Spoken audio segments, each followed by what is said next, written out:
Janet and I were married for 12 years. We have been lovers since we were 10 years old. I was never interested in college, so I got an entry-level job at Desmond Engineering as a draftsman straight out of high school. A year later, Janet and I got married, and the following year we became the proud parents of twin girls, Bethany and Brittany. Things were tough for the first few years, but we watched our pennies and things seemed to work out. I was still a draftsman, but I was a few grades higher than when I started. Money was better, but still tight. We managed to save enough money to buy a small house, and we had 2 nice cars. They weren't new, but they weren't old-fashioned either. Janet always wanted to be a housewife, so she never worked. We didn't need any extra money, so that was fine with me. We were both healthy and in good shape. Janet was a little stockier than when we got married, but not by much. She was just over 5 feet tall and had dark brown hair with bangs. She looked like little Marie Osmond. I haven't changed at all. I played right tackle on the high school football team, so I wasn't small, but I wasn't flabby either. Billy Martin moved to Reading from Lancaster about a year ago and took a job with Desmond Engineering as a surveyor. Billy and I played football against each other and immediately became friends. He also married his high school sweetheart, a redhead named Sarah. Sarah and Janet became instant friends. They didn't have children yet, but they were ideal nannies. When we weren't at work, Billy and I enjoyed each other's company. It was a pleasant break away from my wives. Of course, Janet and Sarah did the same. They went shopping together, went to parties and club meetings, and Billy and I watched the girls on TV. Sarah also took a job as a secretary at Gilbert Engineering, located just outside the city. I started noticing some things about 6 months ago. Previously, the PDA meeting was held once a month, but now it is once a week. Sarah didn't have children, but she always went to see Janet. The frequency of Tupperware and Magic Chef parties seemed to increase every month, but they never bought anything. They joined a book club, but never seemed to find time to read. On weekends they spent hours shopping, but bought very little. Janet's collection of fashionable lingerie seemed to be growing, but I never got to enjoy any of it. It started eating me. I never mentioned anything to Billy because he didn't seem to care. I didn't want to cause problems if something happened. About an hour after I put the girls to bed, Janet came home from some kind of basket party. She took a shower before Sarah picked her up, and took another as soon as she got home. This seemed strange to me. While she was in the shower, I quickly checked the basket and found a set of black lace lingerie. Who would wear black lace lingerie to a basket party? I'm not in the habit of checking my wife's panties, but I did this tonight and found that the panties were wet and sticky. I put them in my pocket. Until tonight, I had never once rummaged through my wife's purse or wallet. The only thing I was really interested in was her cell phone. Apparently, she was pretty sure I wouldn't spy because she hadn't deleted a single call in the last week. The majority of calls were addressed to Sarah, but a large number of incoming and outgoing calls were addressed to KC, KH, and KW. Of course, I had no idea who they were, but I quickly realized that the C stood for cell, the H stood for home, and the W probably stood for work. I checked her address book, and Sarah also had 3 numbers listed: Sarah S, Sarah H, and Sarah W. I was amazed at how well organized my wife's phone was. I looked at Sarah's work number and noticed that it had an extension. I looked at KW's number, and it was the same number as Sarah but with a different extension. It wasn't hard to guess that Janet was calling and receiving calls from someone who worked with Sarah. It was also easy to guess that Sarah must have been the one who introduced Janet and the mysterious company, K. Gilbert. Engineering was now closed, so I took Janet's phone and called KW's number. Hello. You approach Ken Sanders' desk. I'm not at the table right now, but if you leave your name and phone number, I will contact you as soon as I can. I hung up immediately after the signal. It was too easy. John, are you going to bed?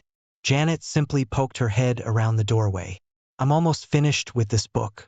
I'll get up as soon as I finish it if I don't fall asleep on the sofa. Of course, I had every intention of sleeping on the couch. It was a restless night. I kept trying to figure out what I did wrong or what I could have done differently. It was a terrible waste of time and mental effort. Every time I redirected my thoughts to what I should do, they kept coming back to what I should do. I kept looking at the clock, and it didn't move. All I knew for sure was that I was not going to take any blame for what happened or what was going to happen.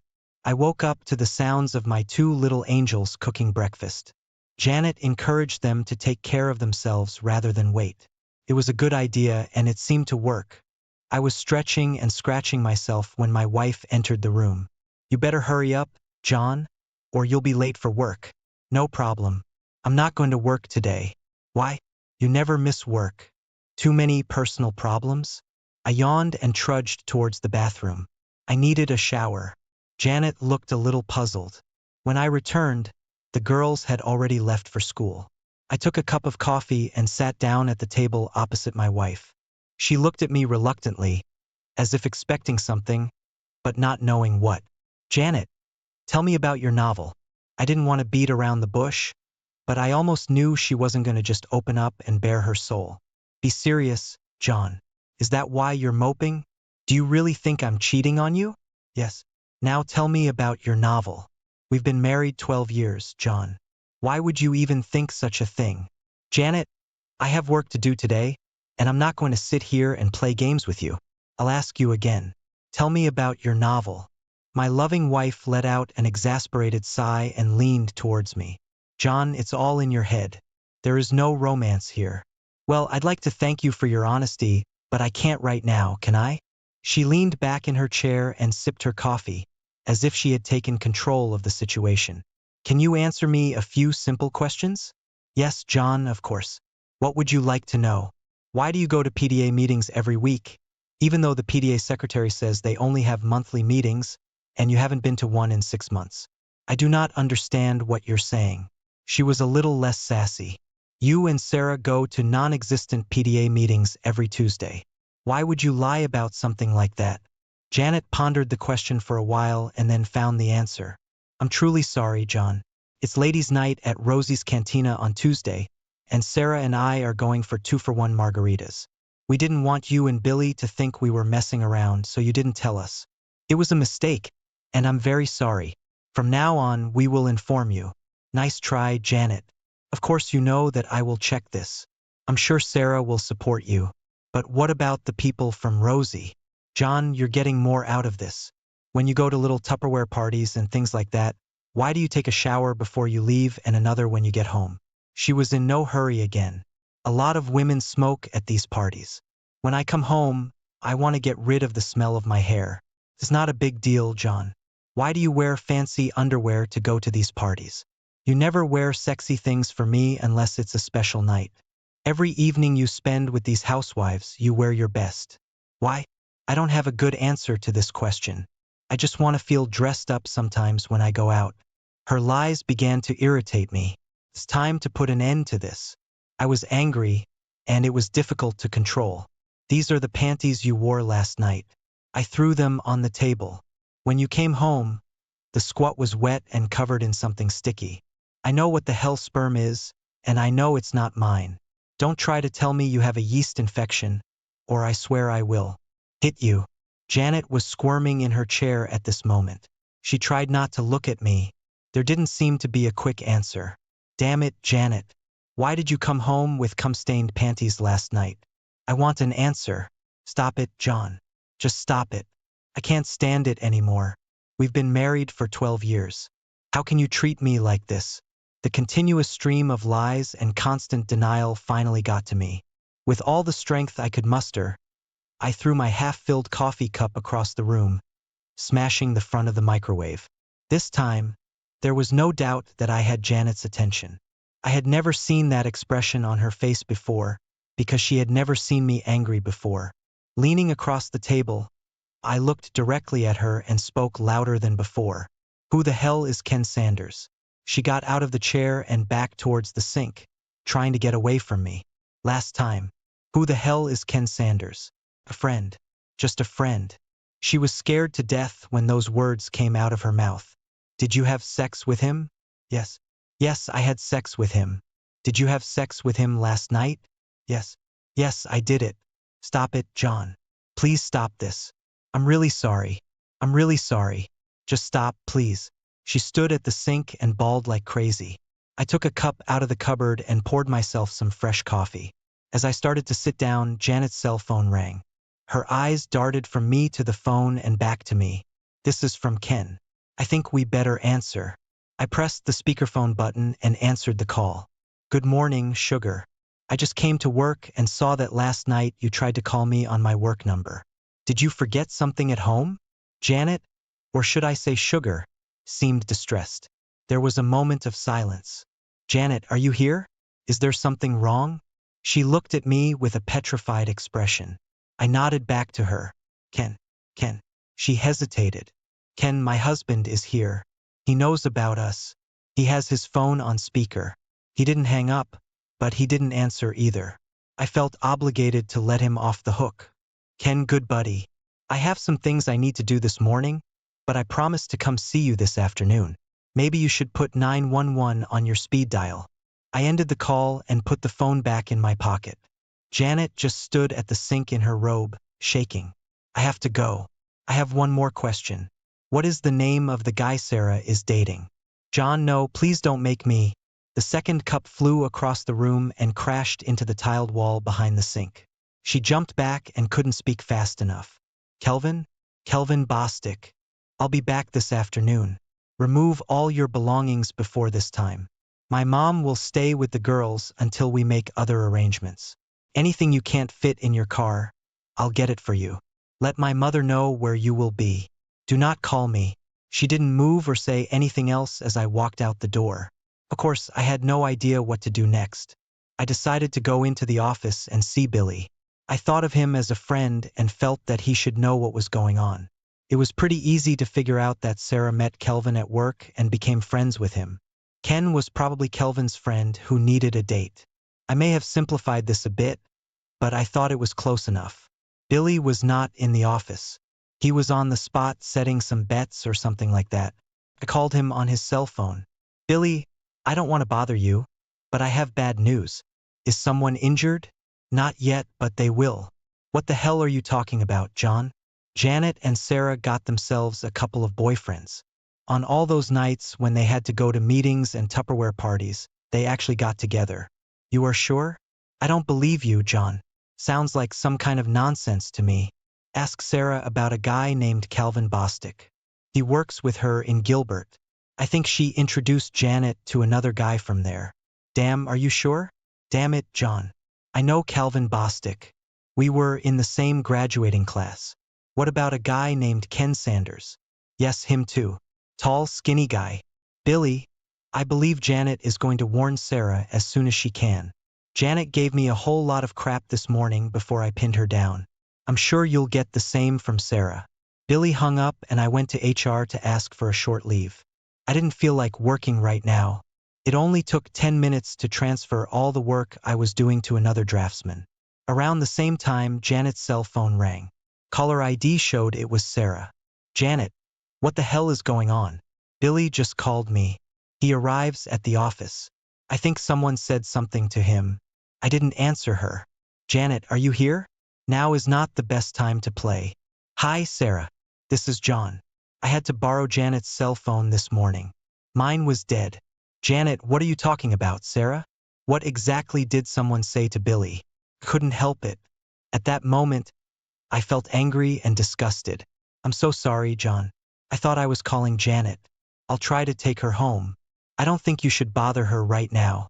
She is very busy packing all her things. She doesn't have time to chat. What do you mean pack her things? She's going back to live with her parents for a while. The pause on the other end of the line was funny. I smiled as I imagined all the scenarios running through Sarah's head. I think it would be more important for you to tell Calvin that Billy is on his way. He could probably use a head start. Oh God, no. This can't be true. No. She hung up. This woman's nerves. We only had one credit card, so canceling it was no problem. We also had an ATM or a debit card. Took me 5 minutes to change the PIN number. I had no idea what to do with the checking account, so I just ignored it for now.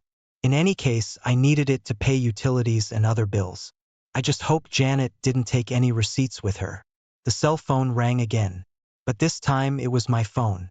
Billy chased Calvin Bostic out of the Gilbert building and caught him in the parking lot. He was in jail and wanted me to tell his brother from Lancaster to come and post bail for him. I called his brother. There was nothing more I could do for Billy, so I went to Taco Bell. After lunch, I went to visit my mom and dad. I explained everything to them. Mom was more than willing to watch the girls for a while. She stayed with me during the week, and the twins stayed with them on the weekends. Now it's time to visit Ken Sanders. The guys in Gilbert's drafting department were eager to tell me about Billy's visit that morning. The drafting department overlooks the parking lot, and they saw everything that happened. Billy caught Calvin before he could get to his BMW. He threw him over the hood of one of the cars and started smashing his face. The guards followed them and tried unsuccessfully to get Billy out. Finally, one of them hit Billy in the neck with a stun gun. He wasn't home yet when they put him in the police car. They had to take Calvin in an ambulance. One of the guys showed me the office where Ken Sanders worked. It was empty. Looks like old Ken quit suddenly this morning. We walked past Sarah's desk. She wasn't there either, but it looked like she was still working there. 10 minutes later, I found out Ken's home address and headed to the parking lot. It was a small ranch with no garage. There was a white Lexus in the driveway with the trunk and back doors open. As I approached the door, Ken Sanders came out with an armful of clothes. He dropped everything and rushed back into the house as soon as he saw me. I tripped over the things he dropped and managed to see him exit out the back as I entered. I had to laugh at his reaction. Damn, I wasn't like Billy. I was a good guy. It looked like the kind of place that would be rented fully furnished. That's why he didn't have a truck. In another 10 minutes, he would have finished and left town.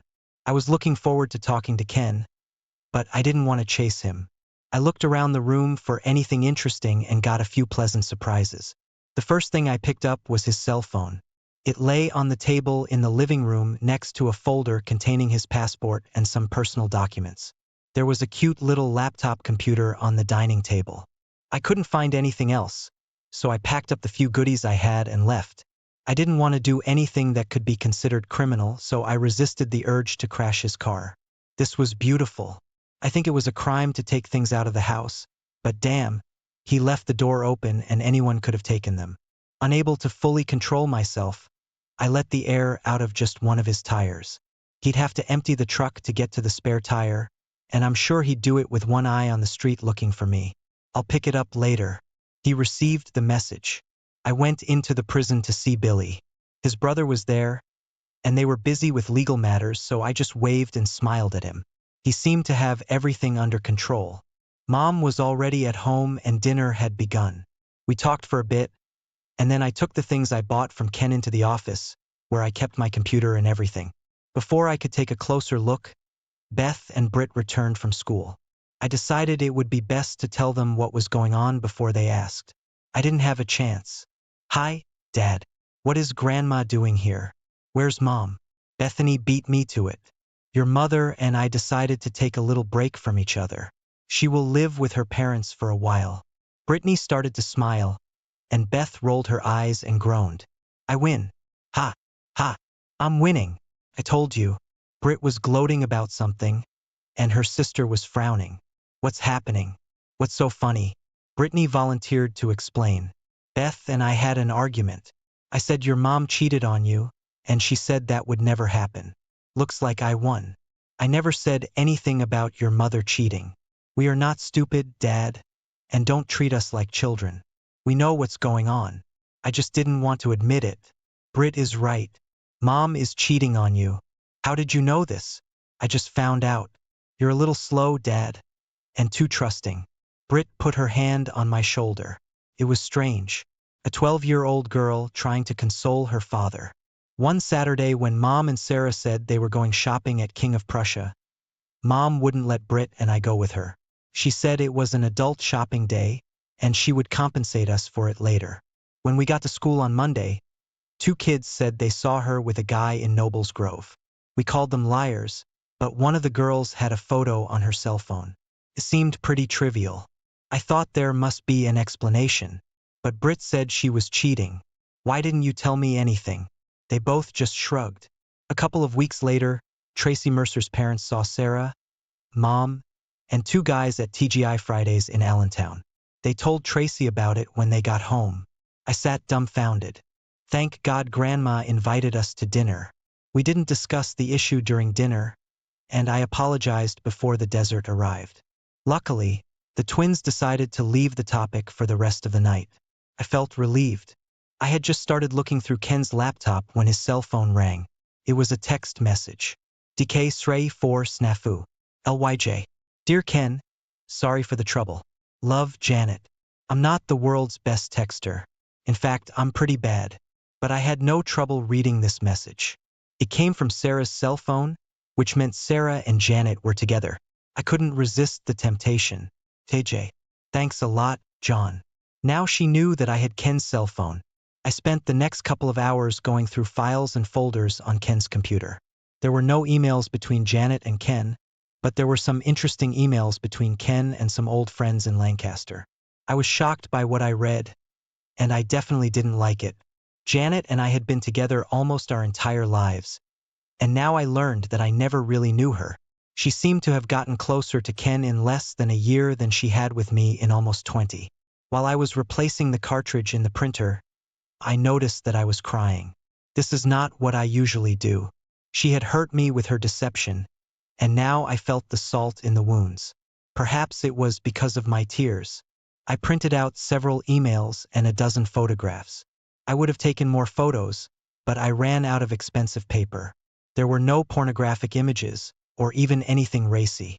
All of them were suitable for mixed company. Beth poked her nose in the door and asked if she could call her mother. I didn't feel like I could refuse. My mother was with the twins while they talked to Janet and overheard everything. She didn't eavesdrop, but it seemed like the girls weren't trying to hide anything. Mom later told me that they didn't cut Janet any slack and blamed her for the whole problem. The conversation lasted less than 5 minutes. The emails were extremely interesting. Ken applied and was hired as an engineer for an alternative energy project in Spain. His start date was in 6 weeks. Apparently, he did not warn Gilbert about his departure. I'm sure Sarah knew, but no one else mentioned it. He had all the documents ready for the trip except for my passport. I'm sure he could find a replacement, but he better hurry if he wants to set a start date. I guess he could always go to the police and report that I stole it, but I didn't think he would do that. He hasn't booked his plane tickets yet. One of the letters to a close friend explained a lot. Janet planned to get a divorce after joining Ken in Spain. She realized that I would never allow her to take the girls out of the country, so she was going to declare me an unfit father. The letter didn't go into detail about how she was going to achieve this, but it did indicate that it would be severe enough to revoke my visitation rights for the twins or custody. It was completely despicable. Ken wrote this letter, so it was all rumors. I would have liked to have gotten something original from Janet, but I had to make do with what I had. I printed out several copies of this letter. Mom fell asleep watching Leno, so I sent her to our bedroom. The girls have already gone to bed. I fell asleep on the couch, and there were 4 empty beer bottles on the coffee table. I woke up to the smell of fresh coffee and bacon. Mom always prepared a good breakfast. The girls were finishing their cereal when I approached the table. I had to endure some good-natured digging before I could start cooking the eggs. The conversation was casual until it was time for the bus. Girls, I'm afraid your mother will try to separate us. She plans to declare me an unfit parent so she can keep you all to herself. I have no problem with shared custody if it keeps you two happy, but I won't give up my right to see you and be with you. I don't want you to have to pick sides, but I want you to know what's going on. Be careful, and I don't listen to any lies. Dad, we are smarter than you think. Don't worry about anything. We love Mom, but we won't let her screw you up or anything. Brittany smiled, and Beth gave me a thumbs up as they walked out the door. Mom filled my cup and sat down with hers. Relax, John. Everyone is on your side. After showering and shaving, I put on some clothes that were a little nicer than what I usually wear. When I left the house, I felt a little strange because I had 3 mobile phones with me. I made a mental note to buy the cell phone charger Ken had given me. I probably won't need it, but I'd rather be prepared for it. I checked into the family services office and waited for the caseworker to call me. I was confused when I finally got the call because I knew the woman who came to my aid, John Terrell. I haven't seen you for over 10 years. What did you do? Jody Mitchell was easy to remember. In high school, she was one of the goth girls. The goths had their own small group and stuck together. They were ostracized by most of the other kids, especially the athletes, including me. She looked normal now, but I'll only ever remember her for her pink hair, black lipstick, and dark eye makeup. The funny thing is that the goths could never determine whether they were into drugs, sexual deviance, or witchcraft. As for Jody, it was probably none of those things, but you always believe the most outrageous things. The sign on her desk read J. Mitchell. So I assumed that she had never been married. 12 years ago, I could understand it, but today she looked, John, what can I do for you? My train was interrupted by her question. I discovered that I stuttered a little. You look great, Jody. She laughed at my awkwardness. You mean compared to how I looked before? Now I felt embarrassed. Probably, but I didn't mean to imply anything. Relax, John. I was halfway through college when I realized that I was smart enough to see the world as I was, without a false facade. I've been what you would call normal for almost a decade now. I'm much more comfortable saying normal than before. Damn it, but that sounds patronizing. I have a hard time keeping my foot away from my mouth. You must excuse me. Forget it. Why are you here? Before we begin, I need to ask you a question. Do you have a file or report on me? Anything at all? Her fingers danced across the keys like a pianist. There's nothing here, John. You married Janet Wilcox, is that right? Yes, and there's nothing under her name either. It sounds like you two are feeding your children rather than beating them. You have children, right? Yes, we have 12-year-old twin girls, Bethany and Brittany. Fine. Now can we move on to the problem that brought you here? Jody, this is a little far-fetched, and I know it may seem hard to believe, but my wife is planning to leave me and wants to take the girls with her. It's not hard to believe, John. We see this all the time.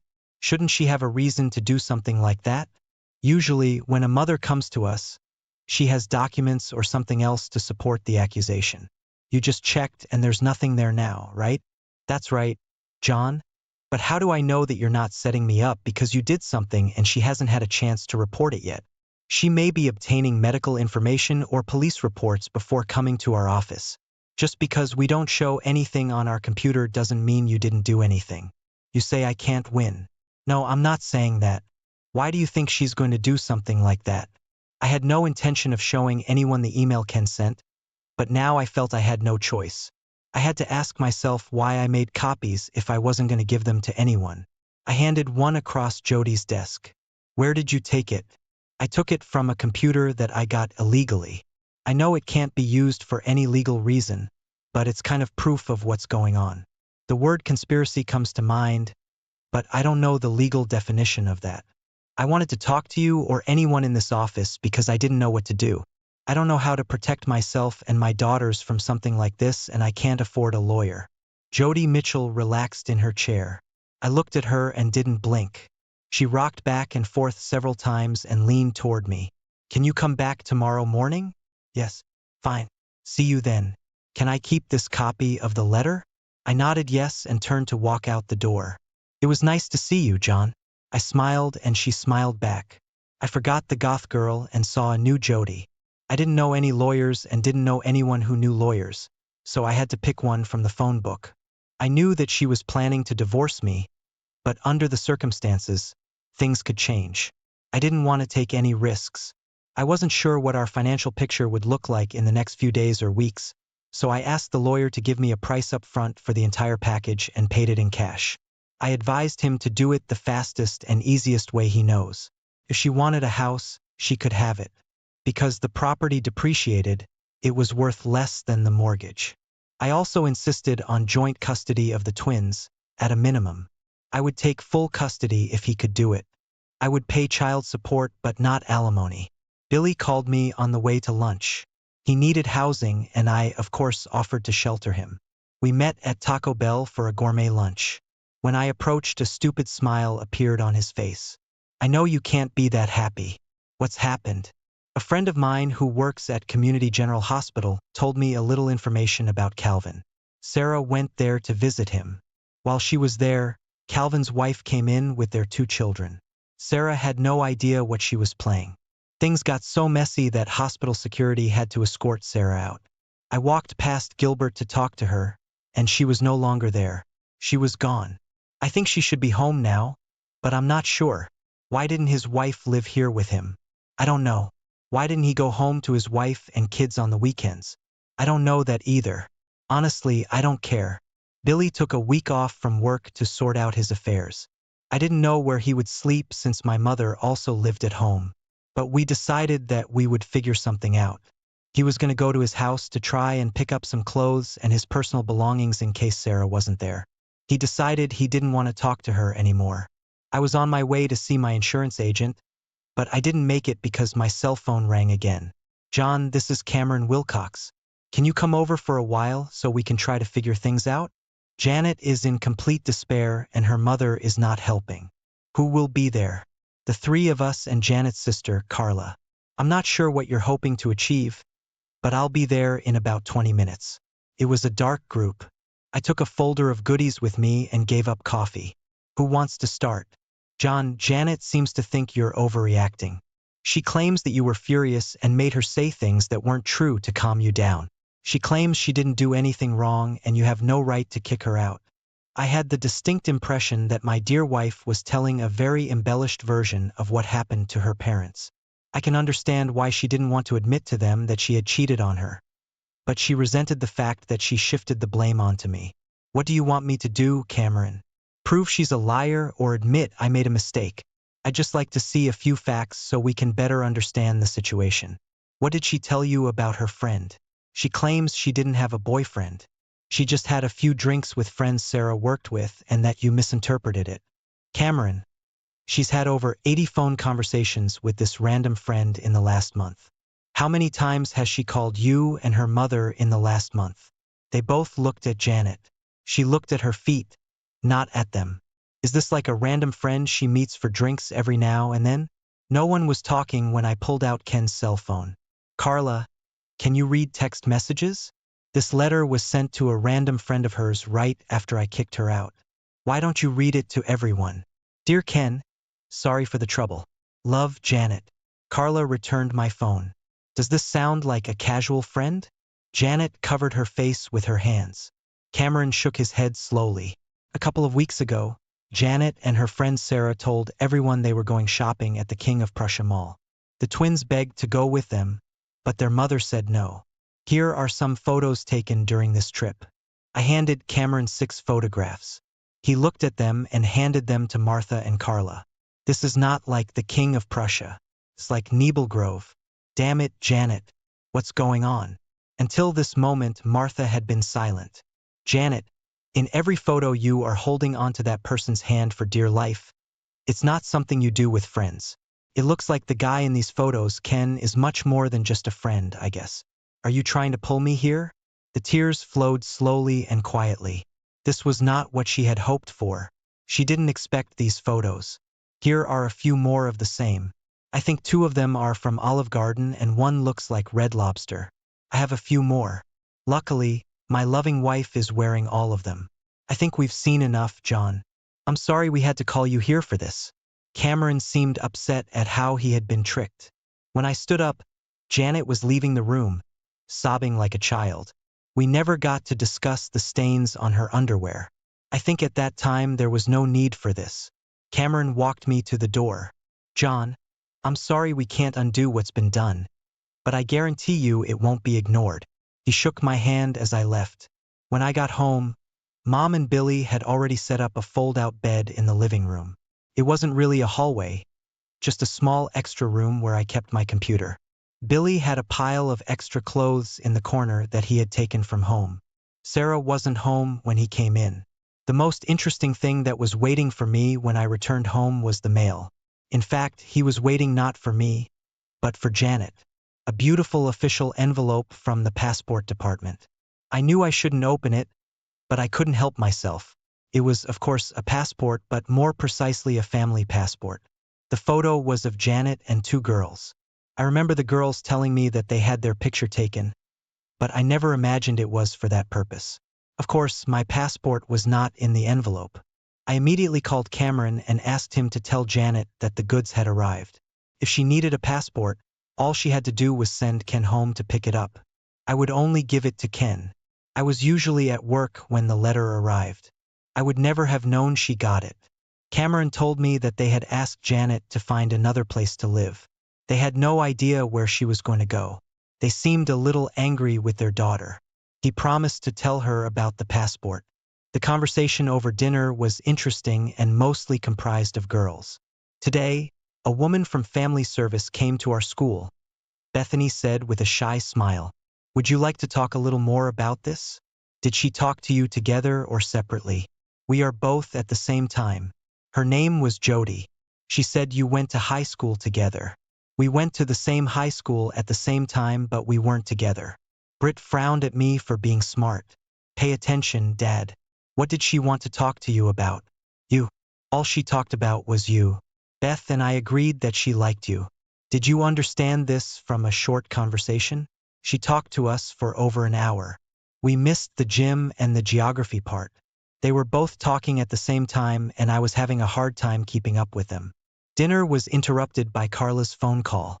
She wanted to talk. I met Sister Janet at McDonald's. We took a corner table with 2 very hot coffees. "John," Janet asked me to try to explain what was going on. She couldn't do it herself. "This may sound stupid, but if I have questions, how will you answer them?" "I don't think I can. All I can do is talk and you listen." I'm sure I'll mess something up anyway because most of it sounded like gibberish when she told it to me. "You are setting me up so that you can tell me that you have no answers. Only excuses and justifications. I always knew you were smart, John. Let's get this over with. I have other things to do." First of all, she blames Sarah for everything. Sarah started cheating on Billy and it sounded exciting and romantic. Janet said she had never had an exciting or romantic experience. All she ever had was you. Loving and reliable. When Ken Sanders started in Gilbert, Sarah convinced Janet to join them for a drink and a bite to eat. While they were together, Sarah and Calvin often disappeared for a little lovemaking and left Janet and Ken alone. Eventually, they started messing around too, and soon, it was a full-blown affair. Once it started, she couldn't or wouldn't stop it. Ken impressed her with his stories of what he was doing and what he was going to do. She wanted to go with and share it all. When he asked her to go to Spain, she jumped at it. The big problem was not leaving you but leaving the girls. She knew you would never let her take them abroad. So she was going to figure out a way to make you look bad. Father. Now she knows it was a mistake. After talking with the girls, she realized that they are closer to you than to her. She decided that she would not try to have twins if you agreed to a divorce without any condition. That's all? Almost so? Yes? Fine. Tell her to go and apply.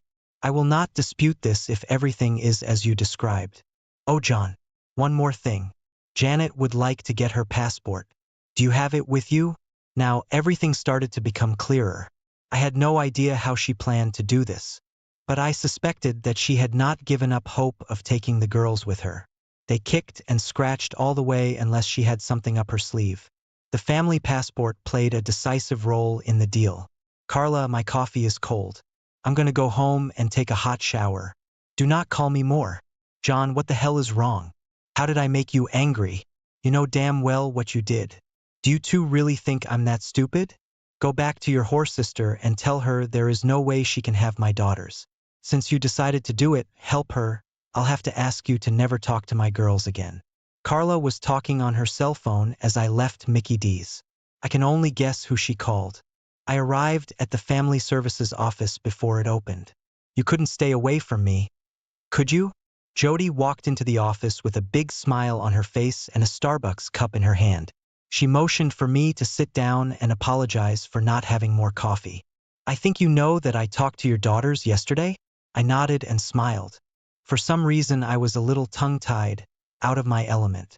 I remembered that the same thing happened the last time I talked to her.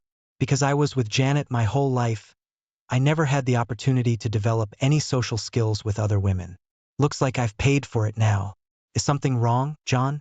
Apart from that, no, I wasn't trying to be smart. I just couldn't formulate the words. I'm so sorry, Jody. I think I'd better leave. I'm not aware of all this morning. I'll call you later.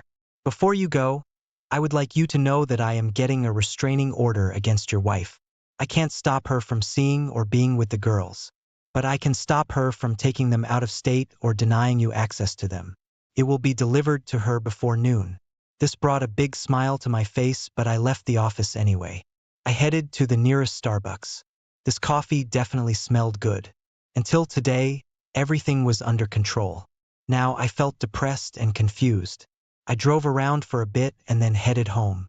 Billy told me that Sarah had moved back to her parents' house near Ephrata, so he was only returning to his place until he could sell or rent it out. He spent the morning at the bank, the insurance company, and the law office. He wanted to try to get some money from Gilbert, but they didn't have a company policy against fraternization. His lawyer said it will be an uphill battle. He walked past the hospital and learned that Calvin was being discharged. His wife was filling out paperwork for her discharge when she saw Billy. Before he could leave, she cornered him and carefully explained that she was trying to get Calvin to drop the charges against him. He was very surprised when she thanked him for his help. Apparently, she had been trying to fix the situation with Calvin for several years without success. After Billy left, I just sat on the porch and drank beer. Mom brought me a meatloaf sandwich and sat with me for a while. She didn't say anything, but she drank the beer. She said that Dad would come for dinner and stay the night. When Jody Mitchell pulled up, Mom came into the house. Jody sat next to me but refused the cold beer I offered. We sat there for a few seconds before she spoke. I served Janet's papers about an hour ago. She was a very angry woman. By the way, she was staying with her sister. I finished the long neck that I was holding in my hand. I think it's good, but why do I feel so bad? In such cases, there is nothing good, John, just less bad. I pulled out another beer, paused, and put it back in the refrigerator. Could you come in and explain all this to the girls? I get along well with them, but no matter how carefully I express myself, it will sound like I'm blaming their mother. I'm afraid if I do this, I will somehow push them away. I do not want to do this. How about 7 tonight? I nodded as she stood up and walked to her car. She stopped halfway and looked back. This was a good sign, and I smiled. She smiled back. Jody came over that evening and spent a long time with Beth and Britt. Billy and I were busy searching his house and clearing out anything that belonged to Sarah or reminded him of Sarah. Jody started coming to our house several times a week. Pretty soon, she was spending as much time with my mom as she was with the girls. I noticed that she was ignoring me. This suited me, but I was curious. One evening, after the girls had gone to bed, she sat next to me. I felt like I had to talk to her. I didn't have the chance. She spoke first. Danny, do you have any wine? Something like that. My speaking skills still needed work. What does it mean? I don't have anything with a cork. I have wine, but it all has screw caps. She seemed to think it was funny. Bring me something red and bring me a bottle. Well, the bottle looked more like a jug, but she didn't seem to mind. I poured it and we drank. Finally, I forced myself to break the ice. I think the girls get a lot of benefit from your visits. How long will you have to see them? Oh, the twins are fine. They don't need to see me. I came to her to see you. I don't understand. You barely even talk to me when you're here. I thought that was what you wanted. Not really. I was just afraid you had some kind of rule against fraternizing with clients. Her quiet laugh made me feel more comfortable. I'm amazed that you didn't even ask to see my tattoos. What tattoos?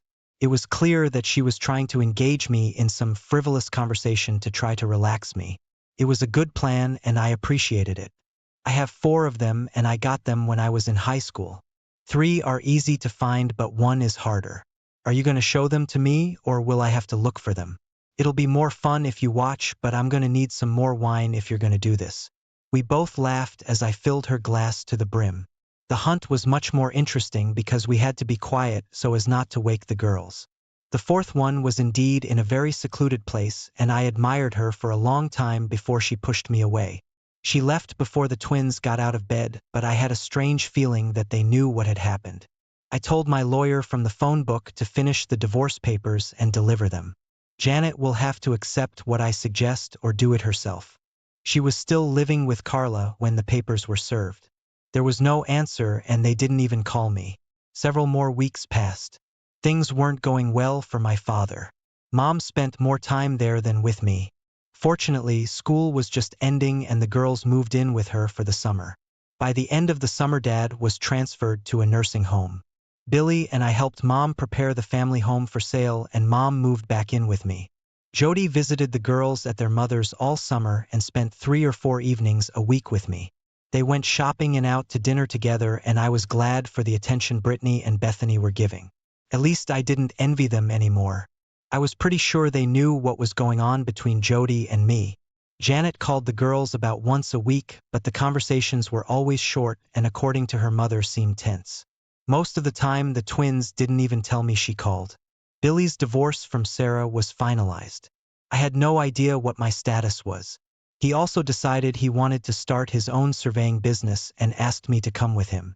I didn't have enough money to contribute until my mom came to the rescue. When she and her father ran out of money, Medicare picked up his expenses. Instead of watching it all disappear, she thought I should use it for business. I believe she also thought of it as an investment in her future. 3 months later, Billy and I had our own small surveying business. Fortunately, my drawing skills developed into drawing stories. About a week into the new semester, the twins were visited by their mother. They thought they would go to the guidance office to see Jody, and they were both disappointed to see Janet. They tried their best to be polite and respectful to her, but they still couldn't. She told them she loved them both and was sorry things turned out the way they did. She was going to Spain to see the windmills and would send them some postcards. She promised to call them every year on their birthday and send them amazing Christmas gifts. They said she cried when she left. Janet never called me to tell me she was leaving, but the next week her parents showed up at the house.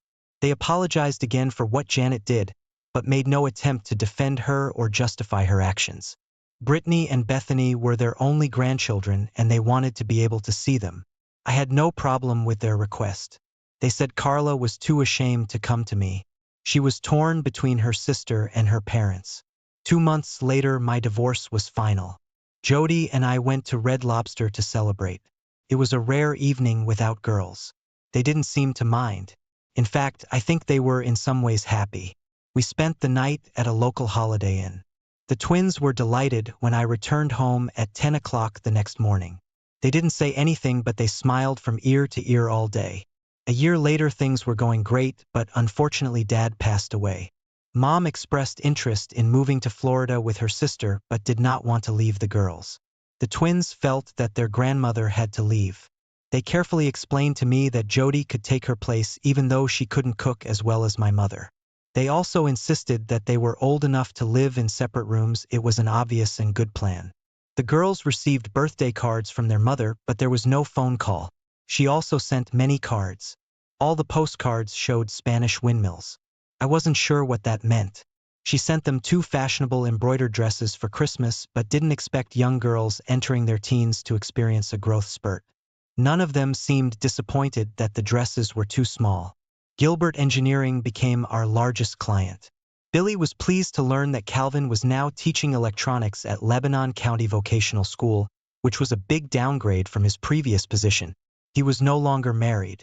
Sarah remarried and moved to California. Ken Sanders didn't last 6 months at his new job. He was now working in the States, but no one seemed to know where.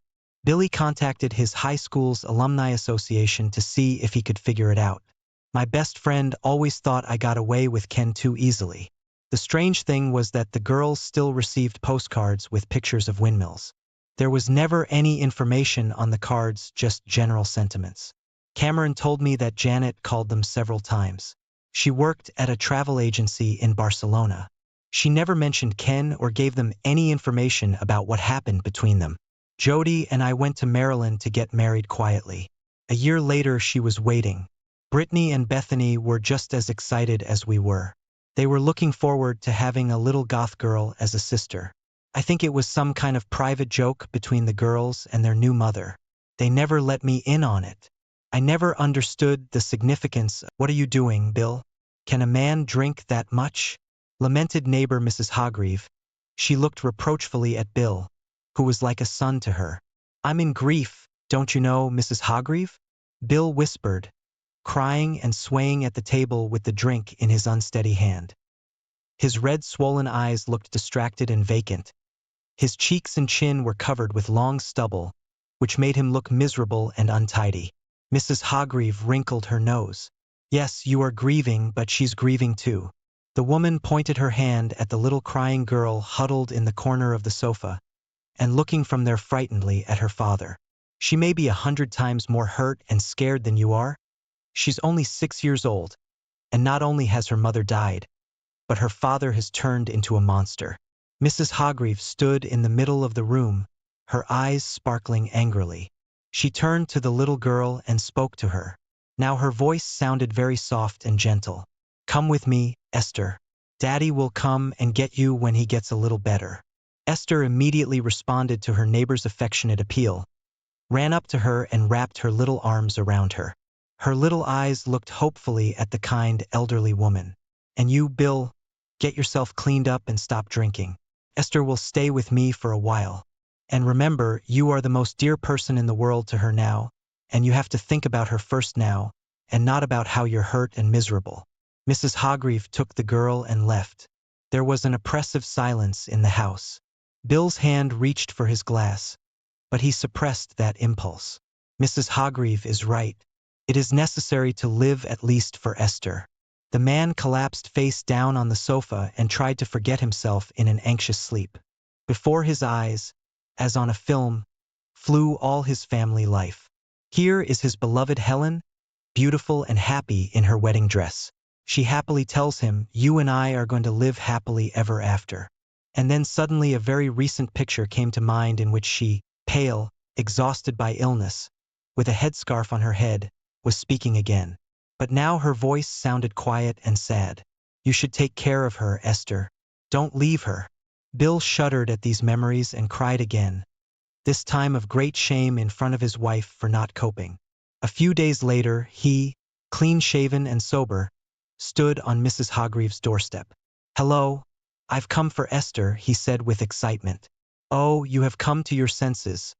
The older woman looked at him sternly over her glasses. Well, come in, but you need to wait. I've put Esther to bed after lunch. She needs daytime sleep now more than ever. So you and I will drink tea meanwhile. I have baked donuts with her. Thank you, Mrs. Hargreave, for shaking me up. They sat at the table and talked quietly, reminiscing while little Esther was sleeping, curled up on the old couch. That's how my son used to sleep, Mrs. Hargreave said, looking at the girl. He was so cute. And then he had an accident at work. It was like I lost my meaning in life. I didn't know why I live, why I work. You are luckier than me, Bill. Look, there's the meaning of your life, sleeping on the couch. Esther woke up exactly 1 hour later. As soon as she opened her eyes, she immediately rushed off the couch and jumped on her father's lap.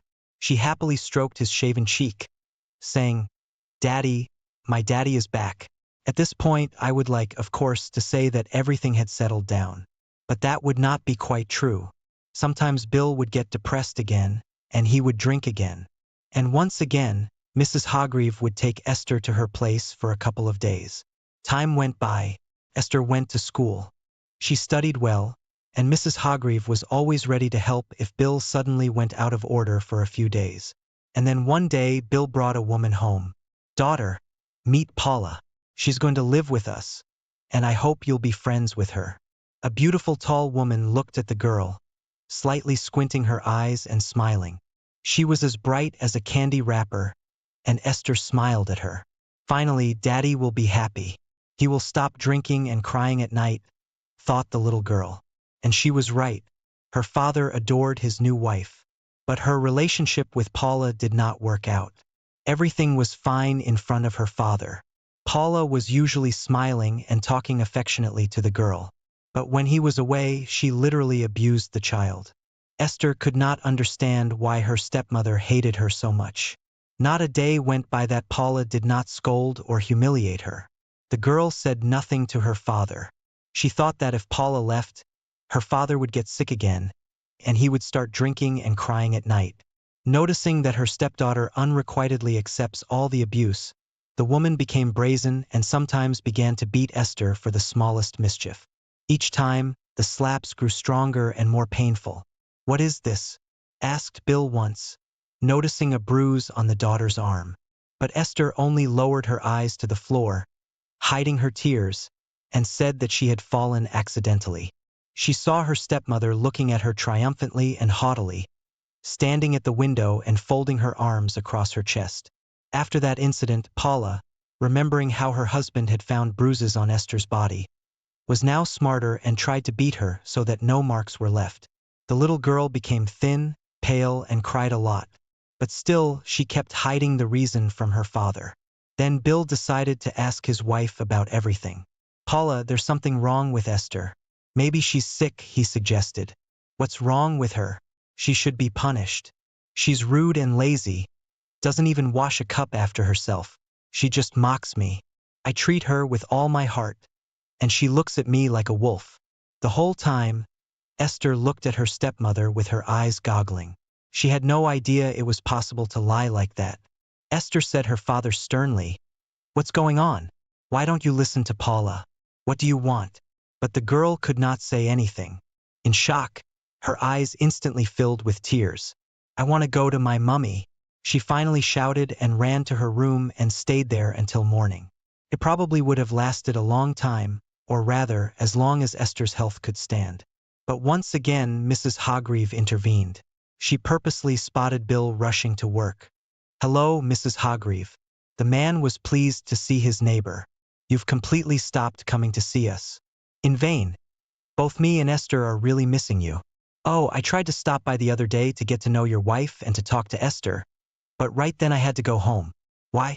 wondered Bill. "If I tell you, you wouldn't believe me anyway. You'd better come home early from work. Best when Esther comes home from school. You'll see everything with your own eyes." Bill was on his way to work, and his heart was not in the right place. There was something in his neighbor's words that made him uneasy, prevented him from thinking about anything else but what was going on at his house while he was away. Why has a good, obedient girl become frightened, withdrawn, and worse at school? Paula says Esther is silly, but she isn't. She's always been praised at school, thought the man. A little later that day, Esther had barely come home from school when her stepmother met her at the door with a wet towel in her hand. "Well, come in, you poor thing," she hissed threateningly. "So, you want to go to your mother? Well, I'll give you such an opportunity.